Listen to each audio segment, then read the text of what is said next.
The Bible Treasury. A monthly magazine of papers on scriptural subjects. Volume 19, Article 1, Part 48 of 93, 1892 and 1893. The Early Chapters of Genesis. By William Kelly. Genesis 7 verse 1 to 10. The decisive moment and a fresh message now arrived. And Jehovah said to Noah, Go, or come, into the ark, thou and all thy house, for thee have I seen righteous before me in this generation. Of every clean beast thou shalt take by sevens, a male and its female, but of the beasts that are not clean too, a male and its female, also of birds of the heavens by sevens, male and female, to keep seed alive on the face of all the earth.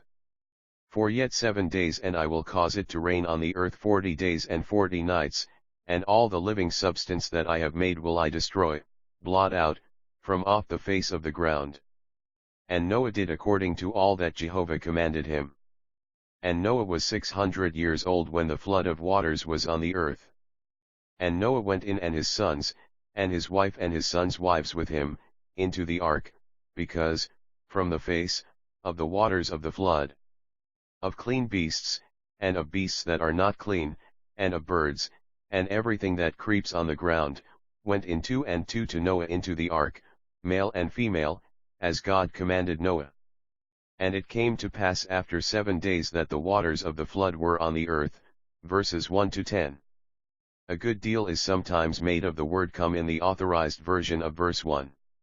This is really beside the mark. The verb may be either, as best suits the context, which is often as here a delicate question if made one.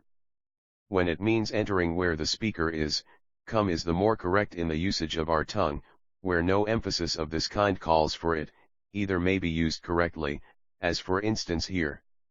Accordingly, they are both used freely in translating this and other biblical Hebrew words into English, and so any special force appears to be inadmissible, except in circumstances which hardly apply to the present case.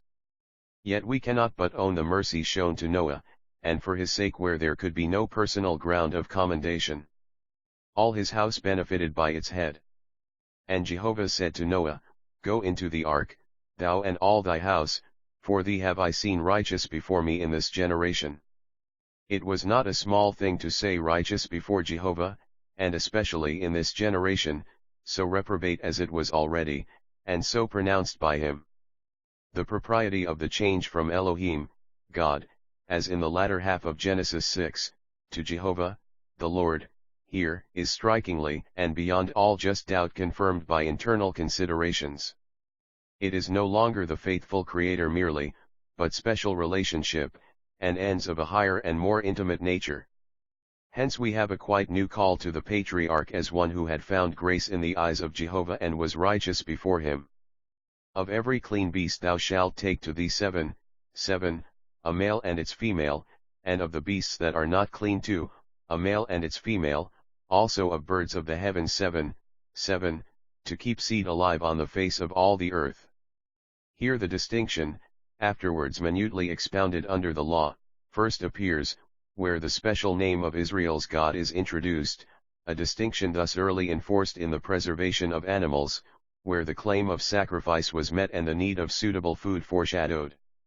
For only after the deluge was man allowed to eat of flesh without blood, Genesis 9. How exactly this falls in with Jehovah's speaking requires no argument, not with the shallow and unintelligent supposition of different authors or legends, which explains nothing but only confuses, but with due reverence to Scripture and resulting instruction and living interest.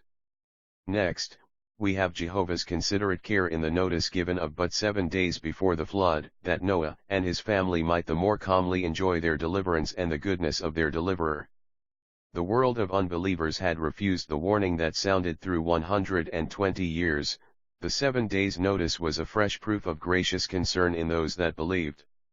For in yet 7 days I will cause it to rain on the earth 40 days and 40 nights, and all the living substance that I have made will I destroy from off the face of the ground.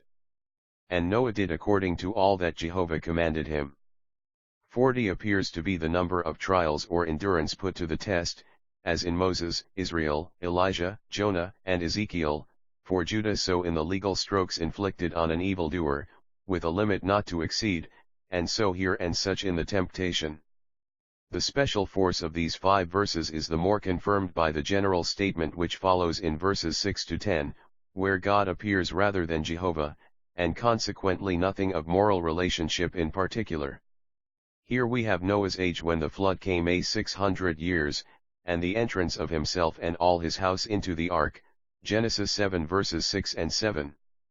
And this is so true that, though clean beasts are named as well as unclean, and birds, and reptiles, as also going in, but 2 and 2 male and female are spoken of as God commanded Noah, Genesis 7 verses 8 and 9, because it is simply in view of perpetuating the race, high or low.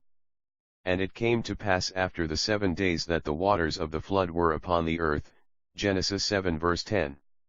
He who enjoyed the favor of Jehovah had the previous communication in grace, none could be unconscious of God's judgment when it came.